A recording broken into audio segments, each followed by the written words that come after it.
Hi friends, இன்றைக்கான Bhagyalakshmi review பார்க்கலாம். ராதிகா கோபி கிட்ட சண்டை போட்டுட்டு மேலே போயிடுறாங்க. கோபி அவங்க அம்மா கிட்ட குறை சொல்லிக்கிட்டு இருக்காரு ராதிகாவை பற்றி. எதுக்கு எடுத்தாலும் சண்டை வளர்க்குறா, திட்டுறா அப்படின்னு சொல்லிட்டு. ஈஸ்வரி ராதிகாவை கூப்பிட்டு திட்டுறாங்க. என் பையனை இப்போ ஏன் திட்டிக்கிட்டு இருக்க, சண்டை போட்டுக்கிட்டு இருக்க, அவன் எவ்வளோ நல்லவன் தெரியுமா, பொய்யெல்லாம் சொல்லவே மாட்டான் அப்படின்ற மாதிரிலாம் சொல்லி திட்டுறாங்க ராதிகாவை. இப்போ ராதிகா சொல்கிறாங்க, உங்கள் பையன் பொய் சொல்ல மாட்டாரா, அப்போ ஆஃபீஸை மூடின விஷயத்த உங்ககிட்ட சொன்னாரா அப்படின்னு சொல்லி கேட்குறாங்க. அப்புறம் எல்லோரும் ஷாக் ஆகி பார்க்குறாங்க. என்ன சொல்கிறா ராதிகா அப்படின்னு சொல்லிட்டு அவங்க அம்மா கேட்குறாங்க. ஆமாம்மா, நான் ஆஃபீஸை மூடிட்டேன் அப்படின்ற மாதிரி கோபி சொல்கிறாரு. எல்லோரும் வருத்தத்தில் இருக்காங்க. கோபி பாக்கியா கிட்டே கேட்குறாரு, இப்போ உனக்கு ரொம்ப சந்தோஷமாக இருக்குமே அப்படின்னு சொல்லிட்டு கேட்குறாரு. பாக்கியா அப்படியே போயிடுறாங்க.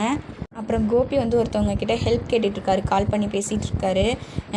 வேலை வேணும் எனக்கு, கொஞ்சம் ட்ரை பண்ணுங்கள், ரெடி பண்ணுங்கள் அப்படின்னு சொல்லி கேட்டுட்ருக்காரு. அப்போ பாக்கியா அதை கேட்டுட்ருக்காங்க. பாக்கியா சொல்கிறாங்க, நான் வேணால் ஒரு ஐடியா சொல்லவா, நீங்கள் என்னோடய ரெஸ்டாரண்ட்டுக்கு மேனேஜராக வரீங்களா அப்படின்னு சொல்லி கேட்குறாங்க. கோபிக்கு ரொம்ப கோபம் வந்துடுது.